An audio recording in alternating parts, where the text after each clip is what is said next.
Hello વિદ્યાર્થી મિત્રો, કેમ છો બધા? મજામાં ને? સરસ. ચલો આવી જાઓ 12th બાયોલોજીમાં ચેપ્ટર નંબર 2 જેનું નામ છે સપુષ્પી વનસ્પતિમાં લિંગી પ્રશ્ન. એનો અતિ મહત્વનો ટોપિક આજે આપણે ભણીએ. ટોપિકનું નામ છે પરાગનયન. ઇંગ્લિશમાં એને કહેવાય છે પોલિનેશન.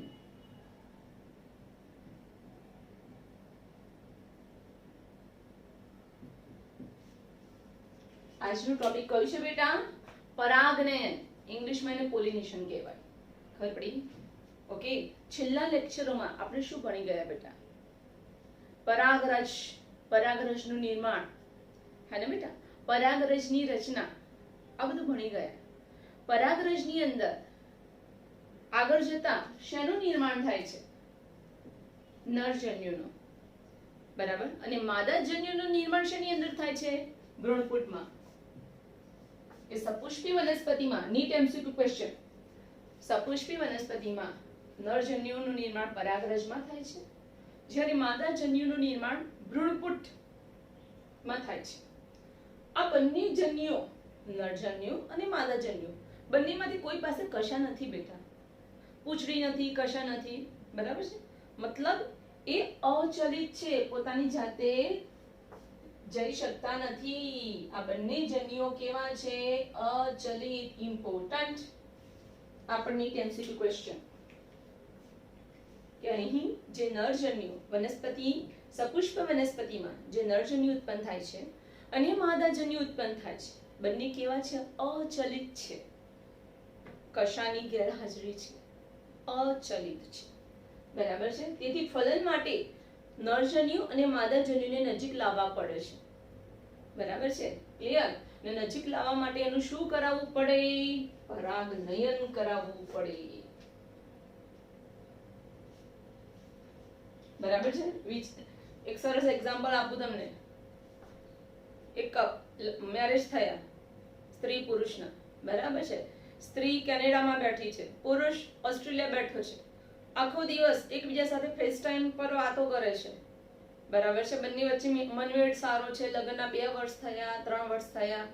બરાબર છે? પરંતુ જ્યાં સુધી એ બંને સાથે નહીં રહે, એકબીજાની નજીક નહીં રહે, ત્યાં સુધી બાળક આવશે નહીં. બરાબર છે? ક્લિયર? ઓકે. Same here.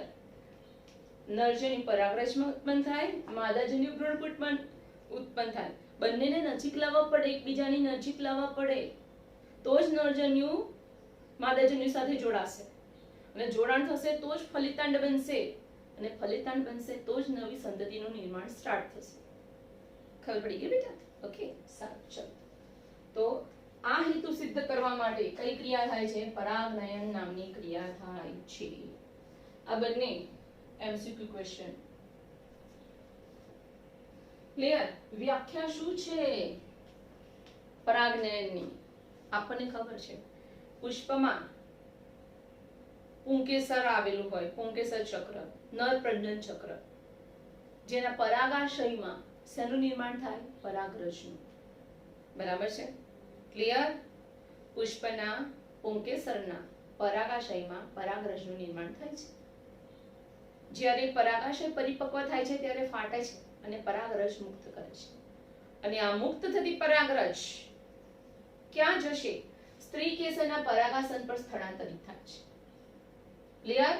આમ પુંકેસરના પરાગાશયમાંથી મુક્ત થતી પરાગરજ, ધારો કે અહીં પરાગરજ મુક્ત થઈ, અને આ પરાગરજનું સ્થળાંતર ક્યાં થયું? સ્ત્રી કેસરના પરાગાસન પર થયું. આ સ્થળાંતર થવાની ક્રિયાને શું કહેવામાં આવે છે? પરાગનયન. મસ્ત વ્યાખ્યા છે, સિમ્પલ. ક્લિયર? કે પરાગરજનું સ્ત્રી કેસરના પરાગાસન પર સ્થળાંતરિત કરવાની ક્રિયાને પરાગનયન કહેવામાં આવે છે. Very simple. પરાગનયનના પ્રકારો. પરાગરજના સ્ત્રોતને આધારે પરાગરજ ક્યાંથી મળે છે? પોતાના પુષ્પમાંથી કે બીજી વનસ્પતિના પુષ્પમાંથી પરાગરજ પ્રાપ્ત થાય છે. બરાબર? એના આધારે પરાગરજ ક્યાંથી આવે છે? એ જ વનસ્પતિમાંથી કે અન્ય વનસ્પતિને પુષ્પમાંથી. બરાબર છે? આ બાબતને આધારે પરાગનયન કેટલા પ્રકારના છે? 3 પ્રકારના છે. પહેલું છે સ્વફલન, બરાબર છે. પરાગનયનના 3 પ્રકાર છે. પહેલું સ્વફલન, બીજું ગેટેનોગેમી અને ત્રીજું પરવશ. પરવશ એટલે પરપરાગનયન. મસ્ત પ્રશ્ન છે, મજા આવશે. બરાબર છે, ખબર પડી ગઈ? સારું. 3 પ્રકારના પરાગનયન છે, સ્વફલન, ગેટેનોગેમી અને ત્રીજું કયું છે? પરવશ એટલે પરપરાગનયન. ચલો આપણે પહેલો પ્રકાર ભણીએ, સ્વફલન.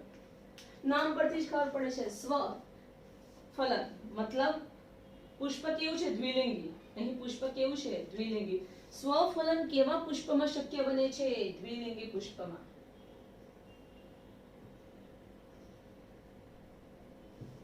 દ્વિલિંગી પુષ્પ એટલે શું? એની પાસે પુંકેસર પણ છે અને સ્ત્રીકેસર પણ છે. ક્લિયર? જ્યારે આ પુંકેસરનું પરાગાશય પરિપક્વ થાય છે ત્યારે તેનું સ્ફોટન થાય છે. કોનું? પરાગાશયનું. હવે મને પ્રશ્નનો જવાબ કહો.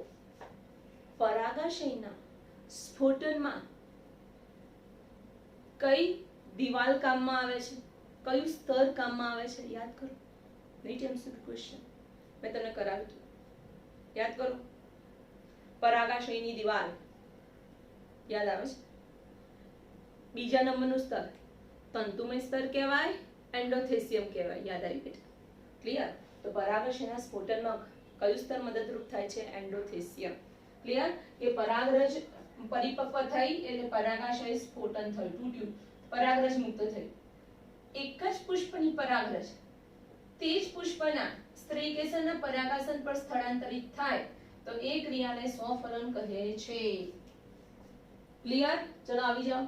જો એક જ પુષ્પના પરાગાશયમાંથી પરાગરજનું સ્થળાંતર તે જ પુષ્પના સ્ત્રીકેસરના પરાગાસન પર થાય તો એને સ્વફલન, ઇંગ્લિશમાં એને ઓટોગેમી કહે છે. સમજ પડી ગઈ બેટા? ક્લિયર? Very good. ચલો હવે નેક્સ્ટ આવી સ્વફલનની શરતો. કે સ્વફલન ક્યારે શક્ય બને? તો પહેલું, પુષ્પ દ્વિલિંગી હોય તો. બરાબર છે. બીજું, પુષ્પમાં સ્વફલન માટે જ્યારે પરાગરજ અહીંયાથી મુક્ત થાય તે જ સમયે સ્ત્રીકેસરનું પરાગાસન એના માટે ગ્રહણશીલ હોય તો જ સ્વફલન શક્ય છે. મતલબ કે જે ટાઈમે પરાગરજ મુક્ત થઈ એ ટાઈમે આ સ્ત્રીકેસરનું પરાગાસન એ પરાગરજને ગ્રહણ કરવા માટે તત્પર હોવું જોઈએ. બરાબર છે? તો જ સ્વફલન શક્ય બને છે. ક્લિયર? ધારો કે પરાગરજ મુક્ત થઈ પણ પરાગાસન હજુ પરિપક્વ ના થાય હોય તો એ પરાગરજનું સ્થળાંતર અહીંયા થાય નહીં. મતલબ પુંકેસર અને સ્ત્રીકેસર બંને એક જ સમયે પરિપક્વ થાય તો જ પુંકેસરમાંથી મુક્ત થયેલી પરાગરજનું ગ્રહણ પરાગાસન દ્વારા થાય છે. તો પરિપક્વતાનો સમય બંનેનો એક હોવો જોઈએ. ઇમ્પોર્ટન્ટ કે ભાઈ પરાગરજની મુક્તિ અને પરાગાસનની ગ્રાહ્યતા, ગ્રહણશીલતામાં તાલમેલ હોવો જરૂરી છે. યસ, બંને એક જ સમયે પરિપક્વ થશે તો સ્વફલન થશે. બીજું કે પુંકેસર અને સ્ત્રીકેસર એકબીજાની નજીક આવવા જોઈએ. જે પરાગાશય છે જેવી પરાગરજ મુક્ત થઈને બાજુમાં બેસી જવી જોઈએ. ક્લિયર? મતલબ પરાગાશય અને પરાગાસન નિકટતમ નજીક હોવા જોઈએ. નિકટતમ એટલે નજીક હોવા જોઈએ. ખબર પડી બેટા? ઓકે, સારું. જનરલી સ્વફલન કેવા પુષ્પમાં શક્ય બને છે? દ્વિલિંગી પુષ્પમાં. ક્લિયર? ઓકે. એ પુષ્પના પરાગરજ એ જ પુષ્પના પરાગાસન પર સ્થાપિત થઈ જાય. દ્વિલિંગી પુષ્પમાં સ્વફલન સામાન્ય રીતે જોવા મળે છે. ઓકે, આટલા સુધી ખબર પડી? સરસ થિયરી છે. ચલો હવે આગળ એક્ઝામ્પલ જોઈએ. નીટ માટે મોસ્ટ ઇમ્પોર્ટન્ટ. બરાબર છે? આ થિયરી પરીક્ષામાં 3 માર્ક્સમાં પૂછાય છે. ક્લિયર? આવી જાઓ બચ્ચાઓ. કેટલીક વનસ્પતિ, 3 એક્ઝામ્પલ છે. વનસ્પતિના 3 નામ યાદ રાખવાના છે. વાયોલા, અબુટી અને કોમેલિના. કઈ 3 વનસ્પતિ? વાયોલા, અબુટી, કોમેલિના. અમુક વાર ઇંગ્લિશ નામ પણ પૂછાય છે. વાયોલાને કોમન પેન્સી કહેવાય, અબુટીને ઓક્ઝેલિસ કહેવાય. આ અબુટીનું ઇંગ્લિશમાં નામ બહુ પૂછાય છે કે વાયોલા ઓક્ઝેલિસમાં કેવા પુષ્પ જોવા મળે છે. બરાબર છે? એ રીતે પૂછાય છે. અને ત્રીજું છે કોમેલિના. વનસ્પતિ છે 3 એ 3. કઈ કઈ? વાયોલા, અબુટી, કોમેલિના. અબુટીનું બીજું નામ ઓક્ઝેલિસ. એમાં બે પ્રકારના પુષ્પ જોવા મળે છે. એક તો સમૃદ્ધ પુષ્પ અને બીજા હવાઈ પુષ્પ. બરાબર. હવાઈ પુષ્પ કેવા હોય છે? અન્ય વનસ્પતિ જેવા જ હોય છે, જે જમીનની ઉપર પ્રકાંડની ઉપર શાખા ઉપર આવેલા હોય છે. કયા પુષ્પ? હવાઈ પુષ્પ. ક્લિયર? ને આ હવાઈ પુષ્પના પરાગાશય અને પરાગાસન હંમેશા ખુલ્લા હોય છે, જમીનની બહાર હોય. બરાબર છે. પુષ્પ કેવા હશે? જમીનની બહાર. જો હું તમને અહીંયા એકદમ રફ ડાયાગ્રામ ડ્રો કરું છું.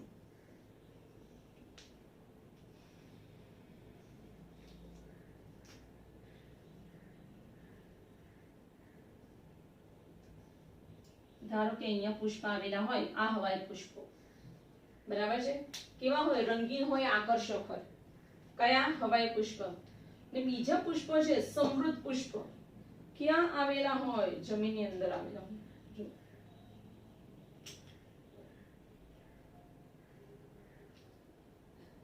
જમીનની અંદર આ રીતે બંધ અવસ્થામાં સમૃદ્ધ પુષ્પ આવેલા હોય. પ્રશ્ન થાય, સમૃદ્ધ પુષ્પ એટલે શું? એવા પુષ્પો કે જ્યારે આ ક્યારેય ખુલતા નથી, ક્યારેય, હંમેશા બંધના બંધ જ રહે. પરિપક્વ થાય તો પણ બંધ રહે.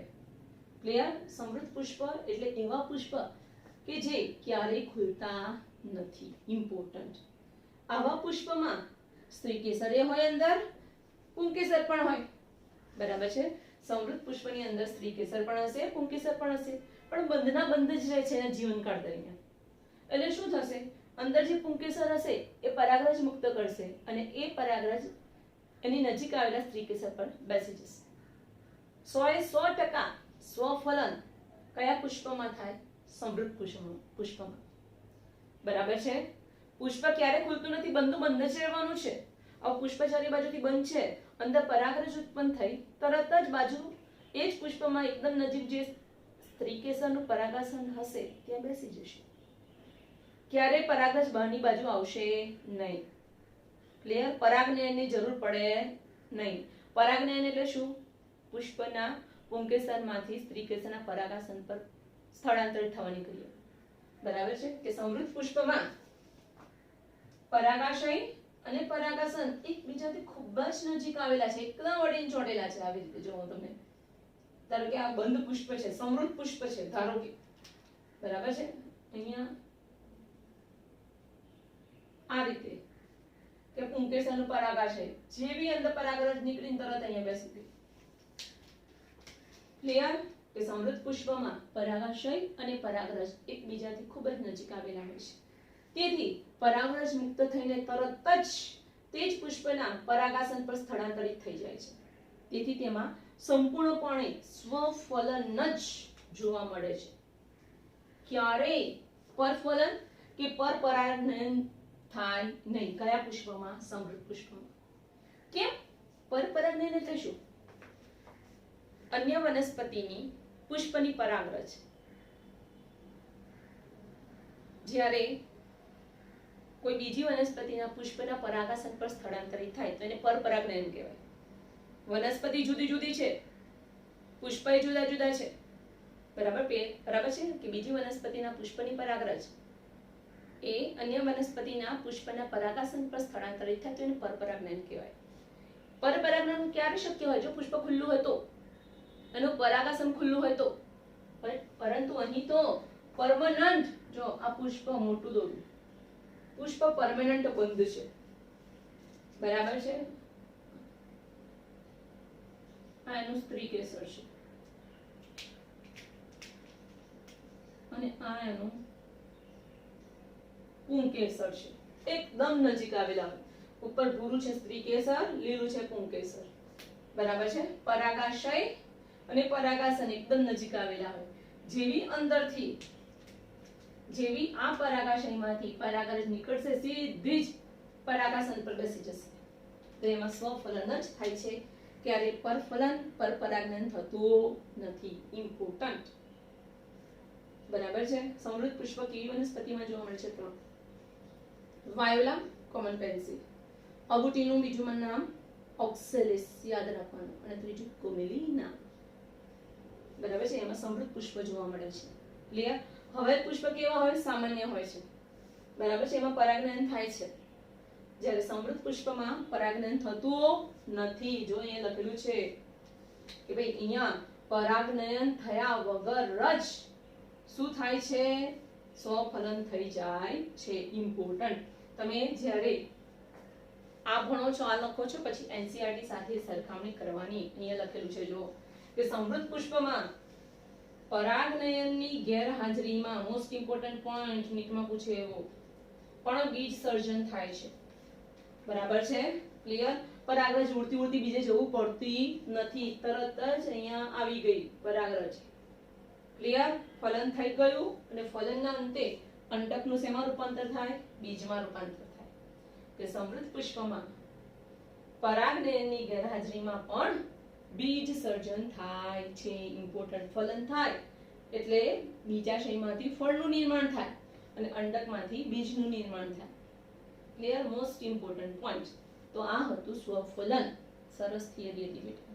ઓકે, મસ્ત રીતે તૈયાર કરજો. ઓકે,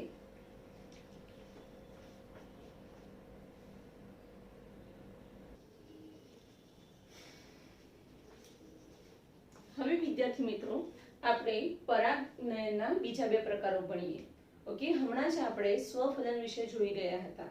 બરાબર છે? પુષ્પ એક જ, એ જ પુષ્પની પુંકેસરની પરાગરજ એ જ પુષ્પના સ્ત્રીકેસરના પરાગાસન પર જો સ્થળાંતર થાય તો એને સ્વફલન કહે છે. બરાબર છે? જનરલી દ્વિલિંગી પુષ્પમાં સ્વફલન જોવા મળે છે. ક્લિયર? ઓકે, જ્યારે ગેટોનોગેમી કોને કહેવામાં આવે છે એ જોઈએ.